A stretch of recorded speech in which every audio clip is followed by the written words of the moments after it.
జీవితమస్తుకి స్వాగతం. కొన్ని సంస్కృత వాక్యాలు మనం తరచు వింటూ ఉంటాం. ఉదాహరణకి, కృషితో నాస్తి దుర్భిక్షం, ధనమూలమిదం జగత్, అతి వినయం ధూర్త లక్షణం, ఆలస్యం అమృతం విషం ఇలాంటివి. వాస్తవానికి ఈ ప్రసిద్ధ వాక్యాలన్నీ కూడా పూర్తి సంస్కృత శ్లోకంలోని భాగాలు.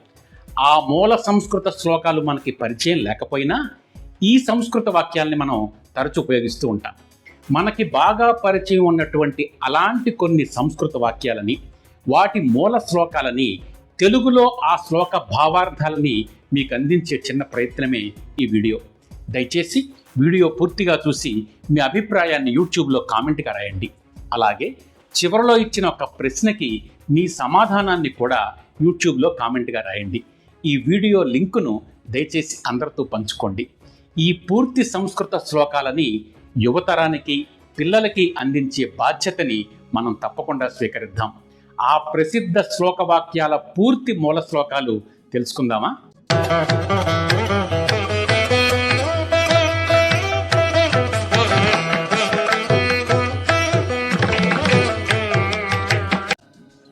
కృషితో నాస్తి దుర్భిక్షం, కృషితో నాస్తి దుర్భిక్షం, జపతో నాస్తి పాతకం, మౌనేన కలహో నాస్తి, నాస్తి జాగరతో భయం. కృషి అంటే వ్యవసాయం అని, శ్రమ అని, ఉద్యోగం అని చెప్పుకోవచ్చు. నిరంతరము కృషి చేసేవారికి ఏ విధమైన కొరత ఉండదు. భక్తిపూర్వకంగా దైవధ్యానము, జపము చేసుకునే వారికి పాపం ఉండదు. వాదనకు దిగకుండా మౌనంగా ఉండేవారికి కలహం ఉండదు. అప్రమత్తంగా జాగ్రత్తగా ఉండేవారికి భయం ఉండదు. పరోపకారార్థమిదం శరీరం, పరోపకారాయ ఫలంతి వృక్షా, పరోపకారాయ వహంతి నద్యః, పరోపకారాయ దుహంతి గావః, పరోపకారార్థమిదం శరీరం. వృక్షాలు తమ ఫలాలను తాము తినకుండా ఇతరులకు అందిస్తాయి. నదులు తమ జలాన్ని తాము వినియోగించుకోకుండా ప్రజలకు ఉపయోగపడేలా ప్రవహిస్తాయి. గోవులు తమ పాలను తాము తాగకుండా మనకు అందిస్తాయి. అలాగే మనిషి కూడా తన శరీరాన్ని, శక్తిని, జ్ఞానాన్ని ఇతరుల మేలు కోసం వినియోగించాలి. ధనమూలం ఇదం జగత్, వేదమూలం ఇదం బ్రాహ్మ్యం, భార్యామూలమిదం గృహం, కృషిమూలం ఇదం ధ్యానం, ధనమూలం ఇదం జగత్. ఆధ్యాత్మికత, ధర్మజ్ఞానాలకు వేదములే మూలం, గృహజీవనానికి ఇల్లాలే మూలం, కృషి చేయడమే జీవనాధారానికి మూలం, లోక వ్యవహారాలు ఫలించడానికి ధనమే మూలం. విద్వాన్ సర్వత్ర పూజ్యతే, స్వగృహే పూజ్యతే మూర్ఖ, స్వగ్రామే పూజ్యతే ప్రభు, స్వదేశే పూజ్యతే రాజా, విద్వాన్ సర్వత్ర పూజ్యతే. మూర్ఖుడు తన ఇంటిలో మాత్రమే గౌరవించబడతాడు. గ్రామాధికారి తన గ్రామంలో మాత్రమే గౌరవించబడతాడు. రాజు తన దేశంలో మాత్రమే గౌరవించబడతాడు. విద్వాంసుడు మాత్రమే ఏ ప్రాంతంలోనైనా ఎక్కడైనా గౌరవించబడతాడు. అతి సర్వత్ర వర్జయేత్, అతి రూపేణ వై సీత, అతి గర్వేణ రావణః, అతి దానం బలిర్దత్వా, అతి సర్వత్ర వర్జయేత్. అతి సౌందర్యం వలన సీత రావణాసురుడి చేత మోహింపబడింది, అపహరించబడింది. అతి గర్వం వల్ల రావణాసురుడు నశించాడు. అతి దానం వల్ల బలిచక్రవర్తి తన సర్వస్వాన్ని కోల్పోయాడు.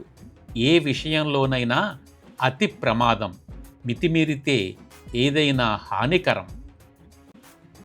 అతి వినయం ధూర్త లక్షణం, ముఖం పద్మదళాకారం, వచశ్చందన శీతలం, హృత్కర్తరీ సమంచ, అతి వినయం ధూర్త లక్షణం. ముఖం తామరరేకులా అందంగా ఉంటుంది. మాటలేమో చందనంలా చల్లగా మృదువుగా ఉంటాయి.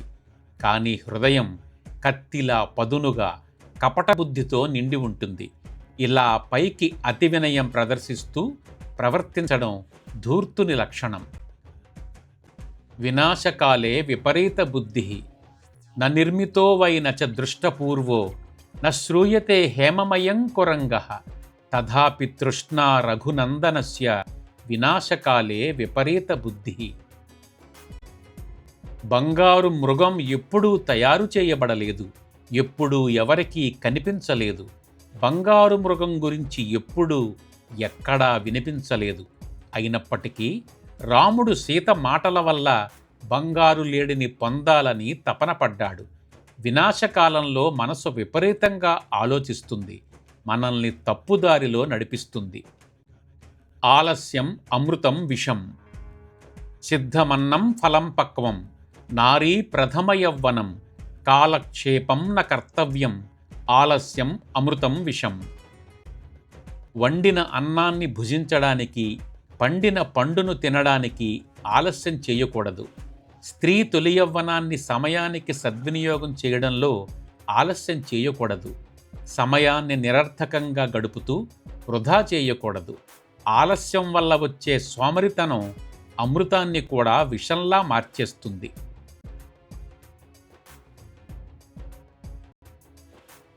ఈ ప్రశ్నకు బదులేది? వినాశకాలే విపరీత బుద్ధి. ఈ సంస్కృత వాక్యాన్ని ఎవరు చెప్పారు? మీ సమాధానాన్ని యూట్యూబ్లో కామెంట్గా రాయండి. న స్త్రీ స్వాతంత్ర్యమర్హతి, పితా రక్షతి కౌమారే, భర్తా రక్షతి యవ్వనే, రక్షంతి స్థవిరే పుత్రాః, న స్త్రీ స్వాతంత్ర్యమర్హతి. సమాజానికి మూలాధారమైన స్త్రీ విలువైనది, గౌరవనీయమైనది, సున్నితమైనది కాబట్టి ఆమెకు రక్షణ అవసరం. బాల్యంలో ఆమెకు తండ్రి రక్షణ, యవ్వనంలో భర్త రక్షణ, వృద్ధాప్యంలో కుమారుల రక్షణ అవసరం. స్త్రీకి రక్షణతో కూడిన స్వాతంత్ర్యం అవసరం. ఈ ప్రశ్నకు బదులేది? సరైన సమాధానం వినాశకాలే విపరీత బుద్ధి. ఈ సంస్కృత వాక్యాన్ని చాణక్యుడు చెప్పాడు. సర్వేంద్రియాణం నయనం ప్రధానం, సర్వస్య గాత్రస్య శిరః ప్రధానం, సర్వేంద్రియాణం నయనం ప్రధానం, షణ్ణాం రసానాం లవణం ప్రధానం, భావవేన్నదీనాం ఉదకం ప్రధానం. శరీరమంతటిలోనూ ఆలోచనలకు నిలయమైన శిరస్సు ప్రధానమైనది. ప్రపంచాన్ని మనకు చూపించే కన్ను ఇంద్రియాలలో ప్రధానమైనది. మధు, ఆమ్ల, లవణ, కటు, తిక్త, కషాయం అనే 6 రుచులలో లవణం ప్రధానమైనది. అన్ని శారీరక క్రియలకు ఆధారమైన నీరు ఆహారాలలో ప్రధానమైనది. అవి మనకు బాగా పరిచయం ఉన్న కొన్ని సంస్కృత వాక్యాలకి మూల శ్లోకాలు, వాటి అర్థాలు. దయచేసి ఈ వీడియోపై మీ అభిప్రాయాన్ని యూట్యూబ్లో కామెంట్గా రాయండి. ఈ వీడియో లింకును అందరితో పంచుకోండి. ఛానల్ను సబ్స్క్రైబ్ చేసి గంట మీద నొక్కండి. మరొక ఆసక్తికరమైన అంశంతో మళ్ళీ కలుద్దాం. అంతవరకు జీవితమస్తు.